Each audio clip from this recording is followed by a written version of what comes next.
మిత్రులందరకు శుభ సాయంకాలం. మనల్ని మనమే మలుచుకునేటువంటి మహత్తర కథలు, శుభరాత్రి కథలు. వీటిలో భాగంగా ఈ రోజు 29వ కథ విందాం. మరి ఈ కథ యొక్క పేరు మౌనం యొక్క శక్తి. మౌనం అన్న పేరు వినగానే మనకి బుద్ధుడు గుర్తొస్తాడు, తెలుసు కదా. ఎంతో ముగ్ధమోహన రూపంలో తపస్సమాధి స్థితిలో ఉన్నటువంటి బుద్ధుడి యొక్క రూపం మనం ఎన్నో చోట్ల చూసే ఉంటాం. అటువంటి బుద్ధుని యొక్క కథ ఇది. విందాం మరి. మౌనం యొక్క శక్తి కథ పేరు. ఒకసారి ఒక గొప్ప తత్వవేత్త బుద్ధుడిని చూడ్డానికి వచ్చాడు. చాలా ప్రశ్నలకి అతనికి సమాధానాలు కావాలి. బుద్ధుని వద్దకు వచ్చి ప్రశ్నలు అడగడం ప్రారంభించాడు.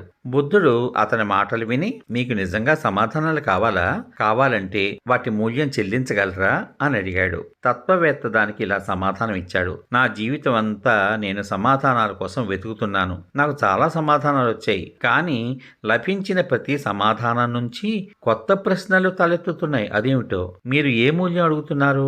నేను పూర్తి ధర చెల్లించడానికి సిద్ధంగా ఉన్నాను. నేను ఈ ప్రశ్నలకు సమాధానాల కోసం తహతహలాడుతున్నాను. ఈ సమాధానాలు లభించిన తర్వాతే నేను ఈ భూమిని విడిచిపెట్టాలి అని నా కోరిక అన్నాడు తత్వవేత్త. దానికి బుద్ధుడు, చాలా మంచిది. చాలా మందికి సమాధానాలు కావాలి కానీ మూల్యం చెల్లించడానికి ఇష్టపడరు. అందుకే నేను మిమ్మల్ని అలా అడిగాను. మీరు 1 సంవత్సరం పాటు మౌనంగా ఉండాలి. ఇదే మీరు నాకు చెల్లించాల్సిన మూల్యం. 1 సంవత్సరం పాటు మౌనంగా నా దగ్గర కూర్చోండి. 1 సంవత్సరం గడిచిన తర్వాత ప్రశ్నలు అడగమని నేనే మీకు చెప్తాను. అప్పుడు మీరు నన్ను ఏ ప్రశ్న అయినా అడగచ్చు. నేను మీ ప్రతి ప్రశ్నకి సమాధానం ఇస్తానని, మీ సందేహాలన్నింటినీ నివృత్తి చేస్తానని వాగ్దానం చేస్తున్నాను.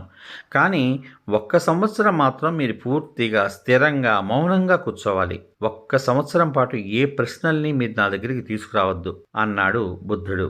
తత్వవేత్త అవుననాలా వద్దనాలా అని ఆలోచిస్తున్నాడు. 1 సంవత్సరం అంటే చాలా సమయం. ఇతను నిజంగా నా ప్రశ్నకి సమాధానం ఇస్తాడా అని తనలో తాను అనుకున్నాడు. బుద్ధుడిని అడిగాడు, 1 సంవత్సరం తర్వాత మరి నా ప్రతి ప్రశ్నకి సమాధానం ఇస్తానని మీరు పూర్తి హామీ ఇస్తున్నారా అని. దానికి బుద్ధుడు ఇలా సమాధానం చెప్పాడు, నేను పూర్తి హామీ ఇస్తున్నాను. మీరు అడిగితేనే నేను సమాధానం ఇస్తాను. కానీ మీరు అడగకపోతే నేను ఏ సమాధానమైనా ఎలా ఇస్తాను చెప్పండి అన్నాడు. ఆ క్షణమే పక్కనే ఉన్న చెట్టు కింద ధ్యానంలో కూర్చుని ఉన్న శిష్యుడు నవ్వడం మొదలుపెట్టాడు. తత్వవేత్త బుద్ధుణ్ణి అడిగాడు, ఆ కుర్రవాడు ఎందుకు నవ్వుతున్నాడు అని. దానికి బుద్ధుడు, మీరు వెళ్ళి అతన్ని అడగచ్చు అని సమాధానం ఇచ్చాడు. తత్వవేత్త శిష్యుడి దగ్గరికి వెళ్ళి, నువ్వెందుకు నవ్వుతున్నావయ్యా అని అడిగాడు. దానికి శిష్యుడు ఇలా సమాధానం చెప్పాడు, నువ్వు ఏదైనా అడగాలనుకుంటే ఇప్పుడే అడుగు. అతను నాతో కూడా ఇదే అన్నాడు, కానీ అతను చెప్పేది నిజమే అని నేను నీకు చెప్పగలను. అతన్ని 1 సంవత్సరం తర్వాత నువ్వు అడిగితే అతను మనకి సమాధానం ఇస్తాడు. కానీ 1 సంవత్సరం తర్వాత ఆయన ఎవరు అడుగుతారు? నేను ఇక్కడ 1 సంవత్సరం పాటు మౌనంగా కూర్చున్నాను. ఇప్పుడు అతను నన్ను అడుగునాయనా, ఏదైనా ప్రశ్న అడుగునాయనా అని పొడుస్తుంటాడు. 1 సంవత్సరం మౌనంగా ఉన్న తర్వాత అడగడానికి ఏమీ ఉండదు. ప్రతి దానికి సమాధానం లభిస్తుంది. మీరు అడగాలనుకుంటే ఇప్పుడే అడిగేసేయండి, లేకపోతే సంవత్సరం తర్వాత అడగడానికి ఏమీ మిగలదు అన్నాడు ఆ శిష్యుడు. తత్వవేత్త సమాధానాలు తెలుసుకోవాలి అని అనుకున్నాడు కాబట్టి అతడు బుద్ధుడితో పాటు అక్కడే ఉన్నాడు.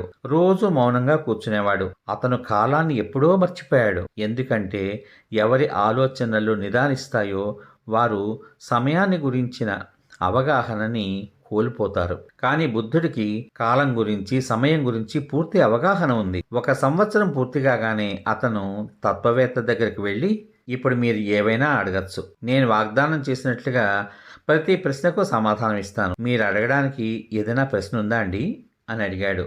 తత్వవేత్త నవ్వడం ప్రారంభించి, ఆ శిష్యుడు చెప్పింది నిజమే. ఇక్కడ నేను 1 సంవత్సరం పాటు కూర్చుంటున్నాను. ఇప్పుడు నా వద్ద అడగడానికి ఏమీ లేదు మీ దయ వల్ల. నా అన్ని ప్రశ్నలకి అన్ని సమాధానాలు నాకు తెలిసాయి అని చెప్పాడు. చూసారా మౌనం యొక్క గొప్పతనం? అందువల్ల ఈ ప్రపంచంలో మౌనం అన్ని ప్రశ్నలకి సమాధానాలు ఇస్తుంది. ఆ సమాధానాలు బయట నుంచి రావు. అతనికి కావలసిన ప్రశ్నలన్నిటికీ సమాధానాలు అతనిలోంచే బయటికి వస్తాయి. కాబట్టి జీవితంలో మౌనం యొక్క ప్రాధాన్యతను మనం తెలుసుకుని ఎంత ఎక్కువగా మౌనంగా మనం ఉంటే అంత మంచిది అన్న విషయాన్ని గ్రహిస్తే తప్పనిసరిగా మనకి సమాధానం తెలియని ఎన్నో ప్రశ్నలకు మనకే సమాధానం దొరుకుతుంది. మళ్ళీ మరొక మంచి కథతో రేపు కలుద్దాం. అంతవరకు సర్వే జనా సుఖినో భవంతు. శుభమస్తు. స్వస్తి.